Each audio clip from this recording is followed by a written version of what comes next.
Sveiki visi. Sugrįžtame po pertraukos su BDO Lithuania podcastu.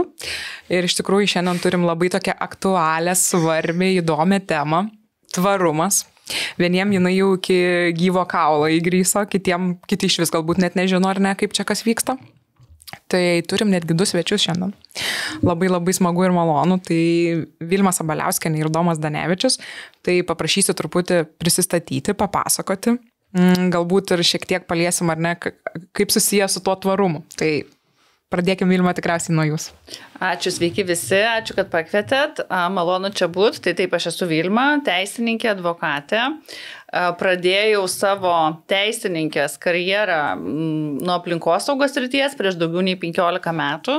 Taip tiesioginė to žodžio prasme su guminiais batais braidžiau pro sąvartynus visokius, nuotekas, atliekas, taip toliau, bet tais laikais nebuvo niekam įdomu. Iš tikrųjų sakydavo: Vilma, gal tu į gamybinės įmonės ir paslaugų gal tu eik, nes mums iš tikrųjų rūpi kiti dalykai, pelnas, mokesčiai, kažkokie mūsų ataskaitos, ten Exceliai, ten tavo aplinkosauga, niekam neįdomu. Šiandien dienai pasikeitus yra situacija šiek tiek, truputį aukščiau prioritetų grandinėje versletas. Tai ir taip natūraliai evoliucionavo, kad kuruoju dabar tvarumo teisinius klausimus, tuos aplinkosaugos taip pat tą dalį. Tai tikrai įdomi tema, daug dalykų čia vyksta ir labai viskas keičiasi ir labai greitai tas keičiasi šitoj temai. Domai. Tai apie save, ne? Tai Domas Danevičius, esu Impact Advisory vienas iš partnerių. Tai kuo mes daugiausiai gyvenime užsiemam, tai vertės monetizavimo versle. Ir prieš kokius gal 5-6 metus, jau tas visas vėlgi tvarumas, ne, įvažiavo į eterį kaip viena iš verslo kuriamos vertės dedamųjų, ir teko suprasti, įsigilinti. Šiandien dienai mes tokie galbūt pradiniai drebintojai esam, kai galvojam, jog dar tikrai niekas nelabai supranta, su kuo tas tvarumas valgomas, tai pradžioje reikia išaiškinti ir ypatingai versle motyvuoti, ar tai gali baigtis pinigais. Dėl to, kad šiandien dienai tas tvarumas suprantamas dažniausiai arba per tą įmonių socialinę atsakomybę kaip filantropinis veiksmas arba kaip aplinkosauginis veiksmas. Nors iš tiesų tai pamirštam tiek ekonominę vertę, kurią savo verslas gali sukurti per naujus produktus arba paslaugas, tiek pamirštam apie pačių žmonės versle ir apie tai niekas anksčiau nešnekėdavo. Tai galbūt tas visas ir teisinis reguliavimas ateities ir privalomos ataskaitos, gal jos duos daugiau tam verslui sąmoningumo. Taip, tai dabar verslas imasi už galvų. Kai kurie, kaip ir pradžiai minėjau, tikriausiai net nežino, kas laukia nuo kitų metų, ar ne.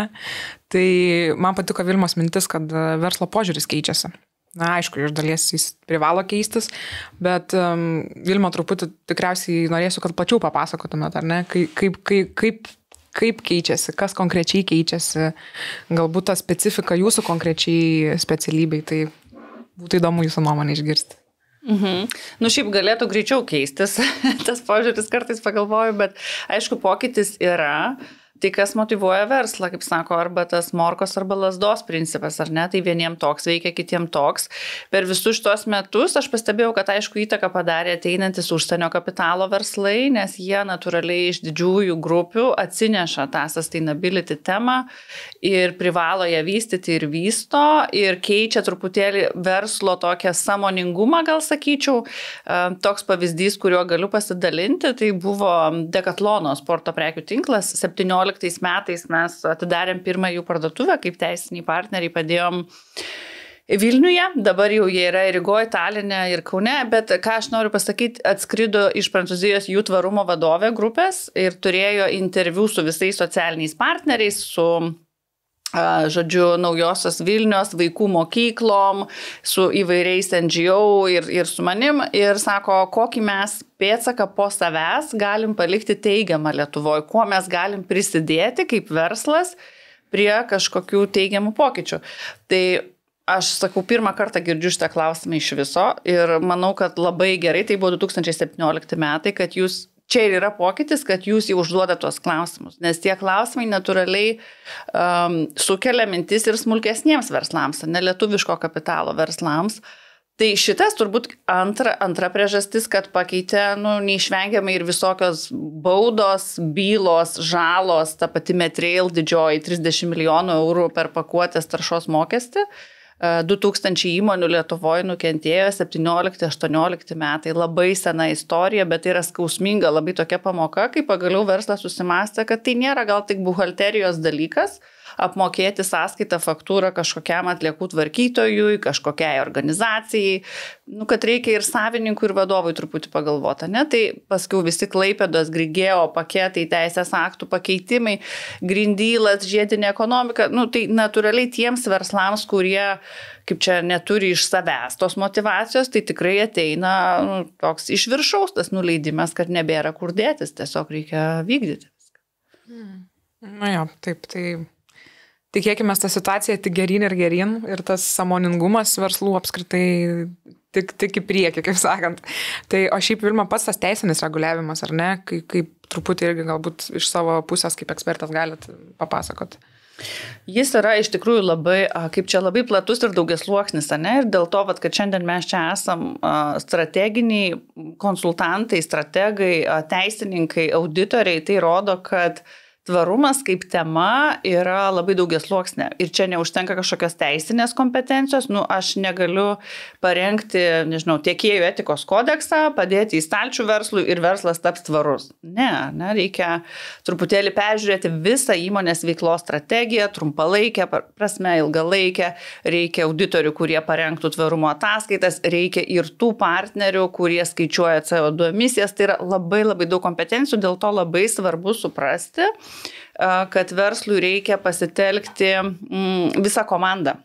Net ir teisės srities, tai yra ir personalo klausimai, socialiniai, ar ne, tai yra corporate valdysenos, tie visi klausimai, sutarčių, tvarumo, tai daug labai dalykų.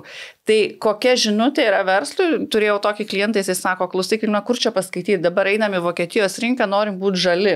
Bet kur čia toks kodeksas arba įstatymas, tai nėra tokio vieno kodekso arba įstatymo, yra visa eilė daug teisės aktų, sistema ir kurią reikia turbūt kažkaip integruoti į savo verslo strategiją, nėra kažkaip atskira, atsieta, bet integruojama į tą verslą, kur mes esam, kaip ir Domas sakė, ar ne, kad pasižiūrėti iš vidaus, gal mes jau kažką darom, tik tais tiesiog to nepastebim ir nesuprantam, kad tai apsimoka tęsti tą daryti, ar ne.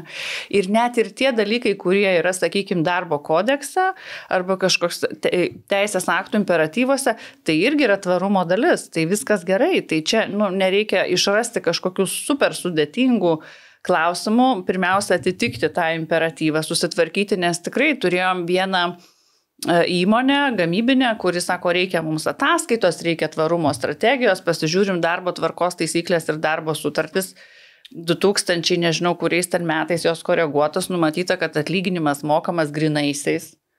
Tai tiesiog tokie jau esminiai higieniniai dalykai, kuriuos reikia susitvarkyti, jau kalbant toliau, čia ir Domas ar negali turbūt papildyti, kokie yra tie etapai, kokios yra tos stadijos.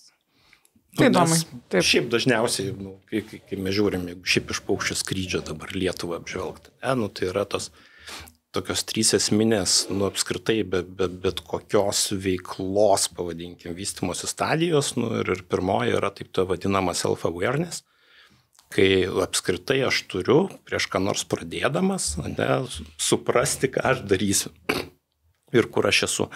Tada jau ateina ta antroji, taip vadinama self-mastery stadija, tai yra, kai aš turiu įgūsti jau iš naujo kažką daryti gerai. Ir jau tada yra self-expression stadija, kai jau tiesiog darau pasaulį geresnį, pavadinkim taip, ne? Tai tada didžioji dalis Lietuvos verslų šiandien yra toje nulinėje dar self-awareness stadijoje ir, kaip mūsų visų, kurie jau įsigilinę į temą, kaip ir didžioji yra užduotis padėti suprasti. Ir tada, aišku, dabar nuleidžiama iš viršaus, kad turėsim būti kažkokie labiau atsakingai veikiantis, bet aš darau tą paralelę net ir su finansinė atskaitomybė. Nes jį parodo, kaip verslas veikia gerai, protingai, neprotingai, pelningai, nepelningai.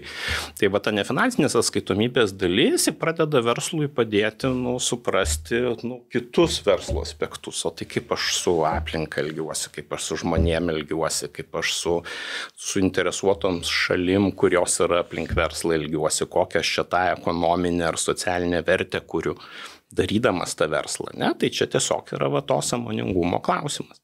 Ir tada, kaip Vilma ir sako, ten labai dažnai tie verslai tam tikrose aspektuose jau daro krūvas gerų dalykų, bet jie galvoja, kad tai yra savaime suprantama ir jeigu, pavyzdžiui, jiem tai finansiškai apsimoka, tai apie tai šnekėti jau yra blogis, nes čia netvarumas. Tvarumas tai yra duoklė pasauliui, visuomeniai, tai yra aukokim dalį savo pelno, vardant to, kad visiems ramiau gyvent būtų. Tai ne apie tai. Ir va tada pamato kokia net ir regione veikianti įmonė, kad įmoka, pavyzdžiui, didesnius nei to regiono vidurkis atlyginimus. Tai jau gauna krūvą pliusų, iš principo, pirminiuose įsivertinimuose, nes, tai yra indėlis į apskritai, regiono gyvybingumą. Taip, tai sakau, labai įdomu yra tas, kad, kiek įmonių yra pasiryžę, kiek įsigilinę, suprasti, kad tai nėra tik apie rūšiavimą, kaip ten kiti galvoja, mes ofise rūšiuojam, įsikėlėm nuotraukytę į social media, kad mes čia rūšiuojam, mes esam čia jau viskas žalieji. Tai taip, tai aš irgi sakau, kad realiai reikia pradėti ar ne nuo vidaus įsivertinti, pasižiūrėti, pamatyti, kad visgi tas, sustainability nėra tik apie tai, kiek mes rūšiuojam, ką rūšiuojam, ar ne, yra apie žmonės ir visiškai apie kitus aspektus. Tai ir kaip formuoja apskritai mūsų supratimą pati aplinka, dėl to, kad, taip, tas klimato atšilimas ir aš tai vadinu aplinkosauginiu talibanu, jis yra padaręs savo, juodą darbą. Kai viena iš, to didžiojo bendrojo tvarumo temų yra iškeliama kaip pagrindinė, nors iš tiesų, tų poveikio sričių yra labai daug ir kiekvienas verslas turi savasias poveikio sritis, apie kurias, jis turi mąstyti.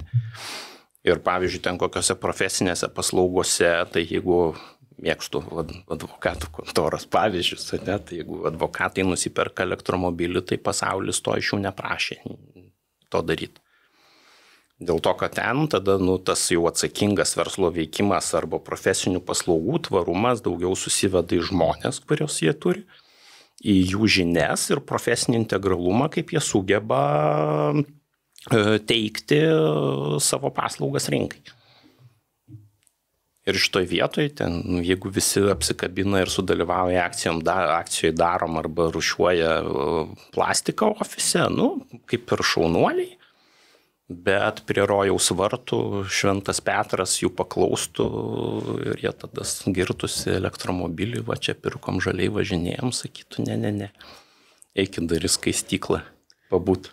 Bet čia turbūt viena gal iš problemų yra, kad tas šiaip tai yra ESG ataskaita, kurie apima 3 sritis, tai yra valdysena, socialinė dalis ir aplinkosauga yra tik tai viena iš tų dalių.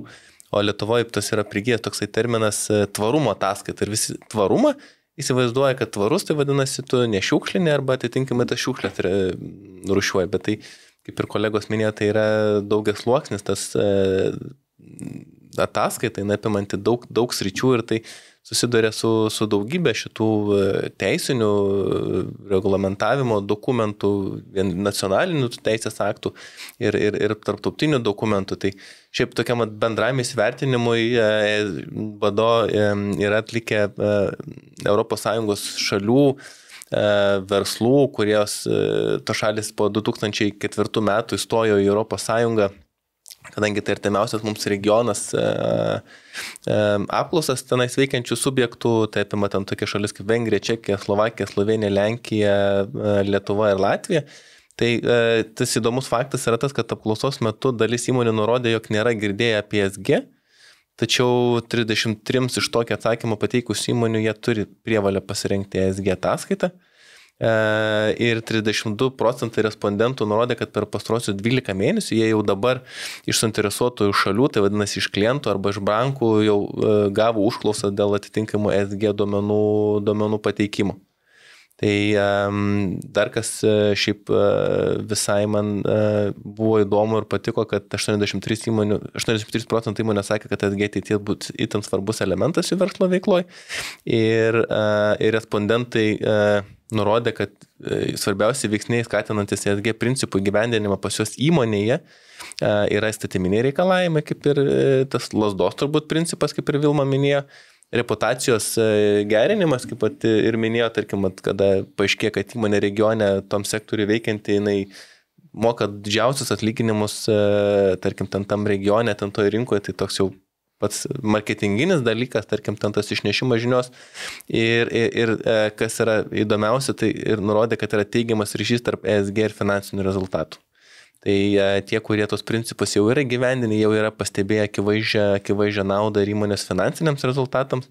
Ir iš jau ESG principų sprendimus įgyvendinusių respondentų, tai yra įmonių, 17% nurodė, kad tvarumo sprendimų gyvenimas teigiamai paveikia pardavimo pajamas, 25% nurodė, kad tam tikrais atvejais sunku galbūt įvertinti. O tie, kurie bijo ar įsivaizduoja, kad, tarkim, įgyvendinę ESG principus jie taps mažiau konkurencingi, tai iš respondentų nurodė, tai jog neigiamai paveikti įmonės, kad tai gali paveikti neigiamą įmonės konkurencinę padėtį, tai 64% respondentų nurodė, jog šių principų gyvenimas įmonės padėties nepablogina. Tai pakankamai dideli skaičiai rodantis, kad tas ESG principų įgyvendinimas pas savo įmonį pas tave duoda tau teigiamą ir finansinę naudą, tu gauni didesnę reputacinę naudą ilgalaikiai perspektyvų ir tai nepablogina tavo padėties lyginant su konkuruojančia padėtim su tavo tiesioginiais konkurentais rinkoje. Žodžiu, tai tik nauda. Tai dažniausiai nauda dėl to, kad, pavadinkim taip, yra tas privalomasis įstatymų lygmuo, ne? Jo reikia laikytis ir čia tada taip galbūt reikės investuoti, kad atitikti, ne? Bet jau atitinkant, po to visas tas ESG kontekste teigiamas pokytis, jis turi privalomai vesti teigiamą finansinį rezultatą pačiam verslui. Ir tada galbūt aš darau vienokį arba kitokį aplinkosauginį sprendimą, bet man jis turi atsipirkti. Ir va čia visi klaidingai galvoja, kad jeigu aš darau kažką virš įstatymų reikalavimų, ta prasme, tai aš tai darau, kitiem, o ne savo. Ir tada ir atsiranda, tie tokie jau, sakykime, jau darant tą pokytį sprendimai organizacijose, kad, va šiais metais, kur mes darysim didesnį pokytį pagal tas poveikio sritis, kurios mums yra priskirtos. Ir jie tada sprendžia, šiais metais mes investuosim, pavyzdžiui, būtent į darbuotojus. Filtrus dėsim kitais metais ant kaminų, nes dar kol kas atitinka. Ir ta situacija šiais metais mums leidžia investavus į žmonės, vėlgi turėti galbūt mažesnę darbuotojų kaitą, tai mums vėl atsilieps finansiškai ir panašiai. Taip. Nes aš truputį dar tik norėjau pasakyti, kad šiaip Tomas turbūt irgi išbidėjau, ar ne, mūsų kompanijos dirba daugiau su klientais, tai iš tikrųjų irgi pastebim tą tokią tendenciją, kad visgi tikrai didžioji dalis klientų, kad ir kaip bebūtų keista, visgi dar arba negirdėję, arba nesupranta, neįsivertinę, kad visgi tai, iš viso apie ką tai ir kad iš tikrųjų tai vis dėlto tik į pliusą, ar ne? Tai faktas čia nėra kažkoks visiškai, ar ne, iš oro nuleistas dalykas ir kad, kaip sakant, pinigėlių pasimti, ar ne? Bet tai, tai yra tas bendras supratimas, bet, gal švietimo truputį trūksta, galvot. Mes gal gerą darbą padarysim, pašnekėsim apie tai, tą žinutę paskleisim, daugiau apie tai žmonės išgirs ir verslai tai.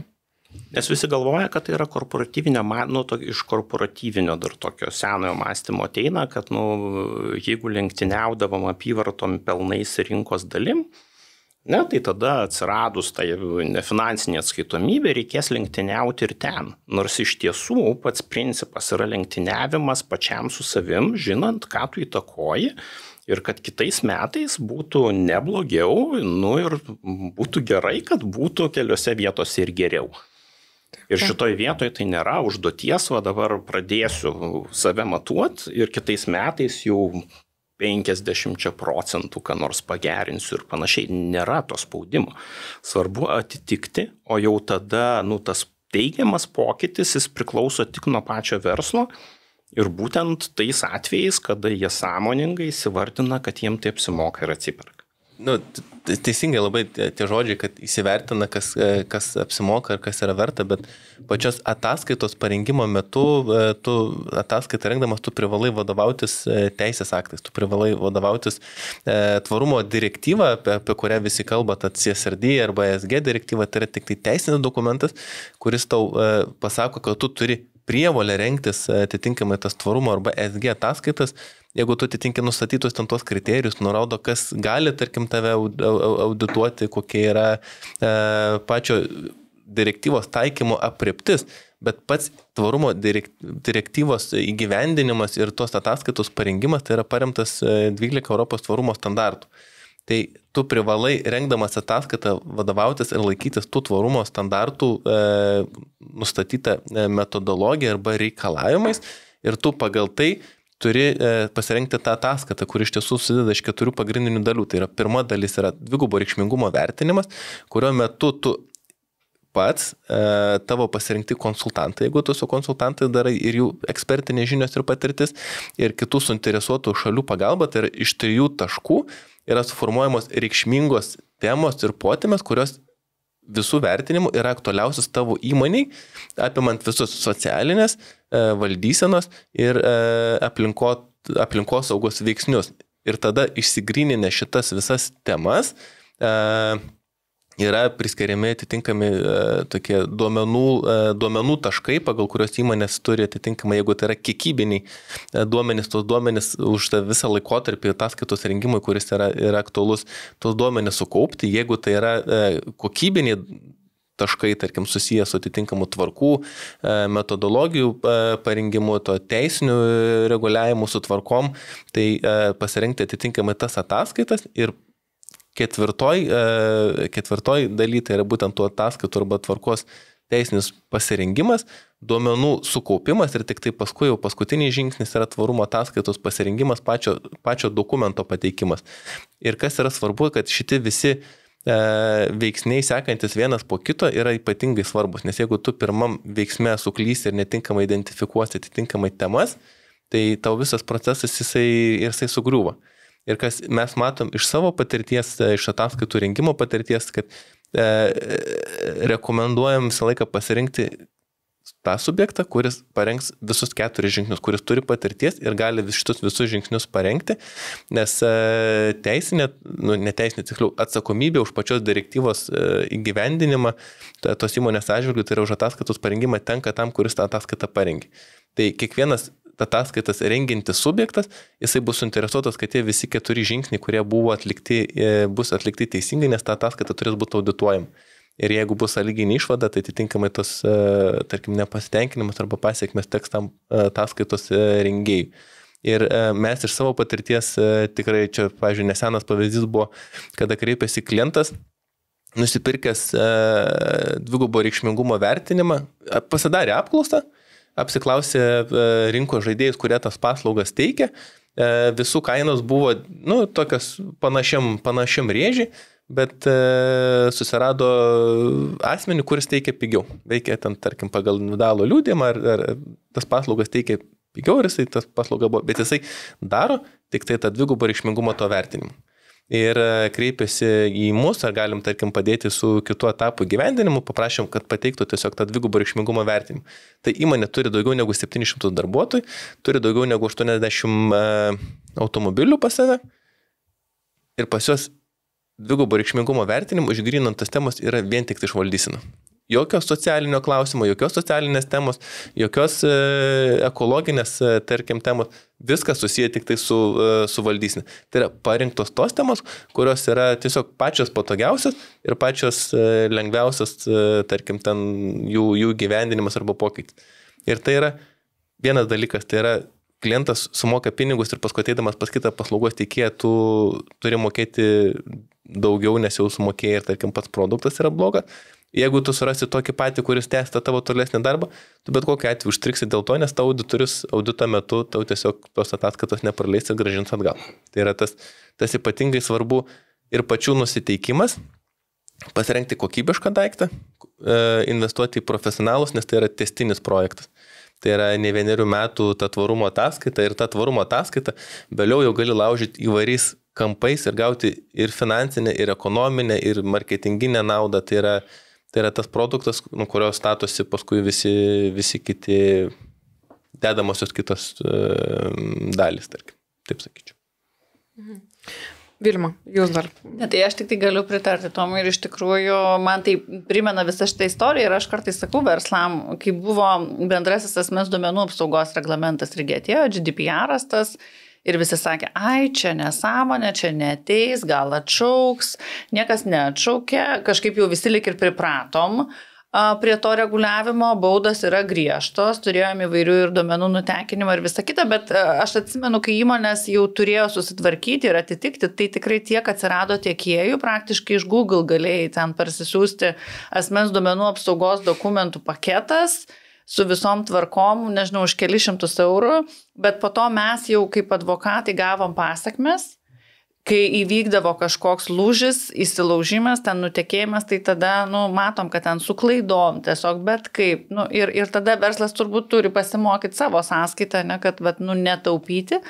Tai čia lygiai taip pat tos atsakomybės, tikrai rizikos yra didelės. Ir aš irgi tik noriu papildyti dar dėl to pozityvaus, to skatinimo ar tos morkos principo, ne, kad man atrodo, kad visas tas tvarumo reguliavimas verslą labai išlaisvina į tokį kūrybinį lygį. Daug įvairių kūrybiškų sprendimų gali būti daroma.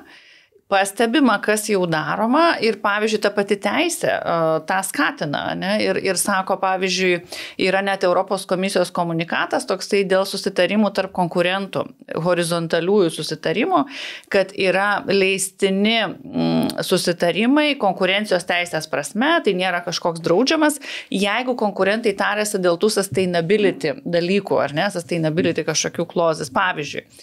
2 sausų pusryčių gamintojai susitarė išleisti į rinką mažesnės sausų pusryčių dėžutes. Tiesiog mažiau taršos, mažiau pakuotės, mažiau viso neigiamo aplinkosauginio nepoveikio. Tai gali turbūt tikrai nemažai išlošti ir pozicionuoti save prieš kitus, ar ne, kurie nedalyvauja tam susitarime ir pasirašyti.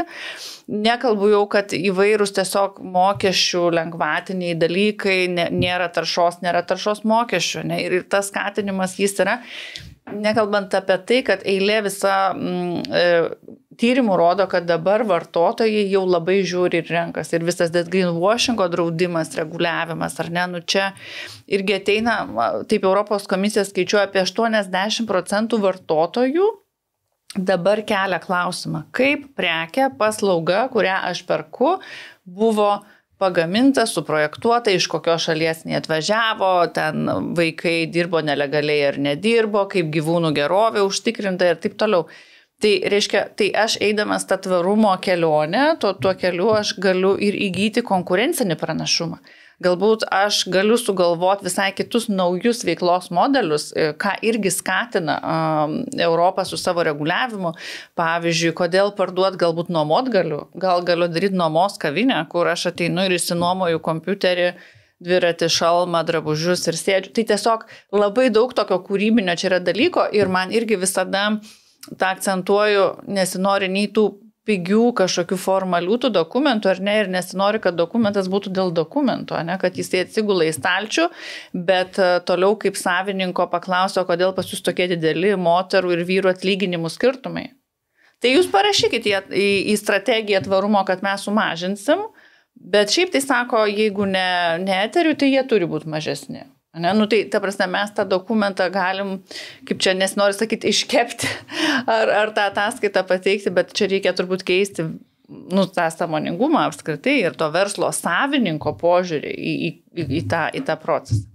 Bet tikrai tvarumas jokių būdų nestabdo augimo, nestabdo ekonomikos, nestabdo, netgi priešingai, turbūt padeda, apie ką mes kalbame, ne?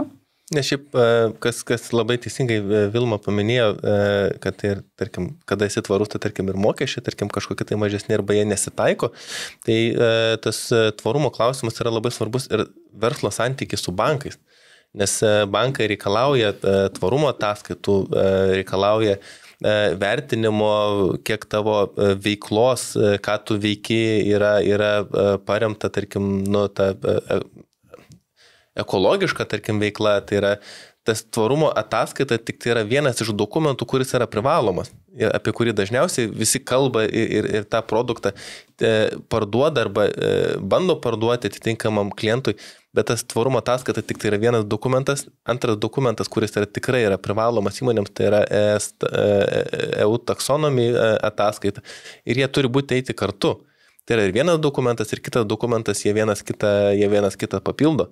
Ir reiktų dar nepamiršti, kad ateina dar ir trečio dokumento įgyvendinimas, tai yra dar viena direktyva, tai yra įmonių tvarumo išsamus patikrinimo direktyva, kurios metu jau turės būti atliekamas vertinimas, kokius veiksmus įmonė atlieka, kad mažintų savo poveikį toms nustatytoms sritims. Kaip jinai faktiškai prisideda, kokius jinai veiksmus atlieka, vertinant visą tas, tarkim, ten tų tiekimo grandinę.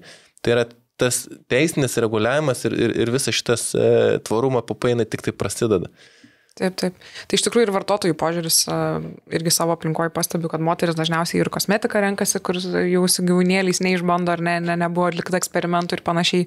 Ir tas judėjimas truputį irgi nesenai prasidėjęs, kad prekių iš Kinijos nebesisiunčiam ar ne, nes ten vėl darbo jėga, patys žinom ir girdėję visokių istorijų, kaip vyksta.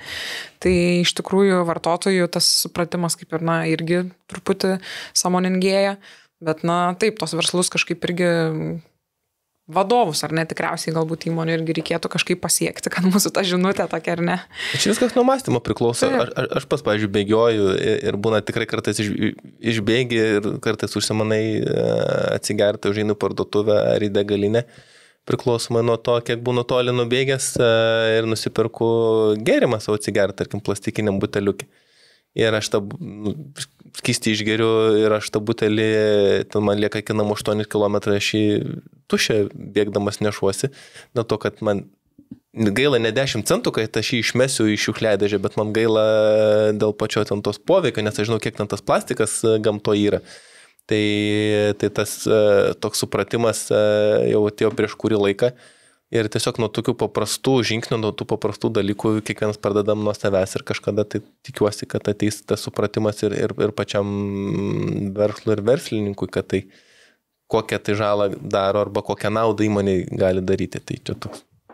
Taip, to labiau, kad jau kitais metais turėsim privalomai, ar ne, ruošti, jau Tomas čia galbūt irgi labiau galėtų papasakoti ataskaitas. Tai vėlgi toks pasižiūrėti, pasidomėti, truputį pakeisti požiūrį, jeigu esat dabar labai jau taip nusistatę, ar ne. Tai paprašysiu dar truputį irgi apibendrinant, dar turim kokį 10 minučių, tai galbūt Vilma, kaip sakant, tokia vyšinė ant torto, ką uždėtumėt. Aš tai sakyčiau, kad aišku, verslas visada yra apie balansavimą, tai nėra, kad tik juoda arba balta, ar ne, negali pasiduoti labai tą tokį, kad dabar viską metu, čia būsiu tvarus nuo rytojaus, negersiu iš plastikinių buteliukų ir ten tą. Tai turbūt ir žingsnelis po žingsnelio, ar ne, yra, bet man atrodo, kad reikia priimti tą realią tikrovę, ji yra. Buvo covidas, buvo ir yra karas, niekas žaliojo kurso neatšaukė Europos Sąjungai. Priešingai, tik dar daugiau priimta teisės aktų, žiedinės ekonomikos, visas paketas įgyvendinamas pilnai. Tai gali, aišku, įkišti galvą į smėlį, kaip tas trūtis to nematyti, neigti, bet man atrodo apsimoka iš anksto žiūrėti.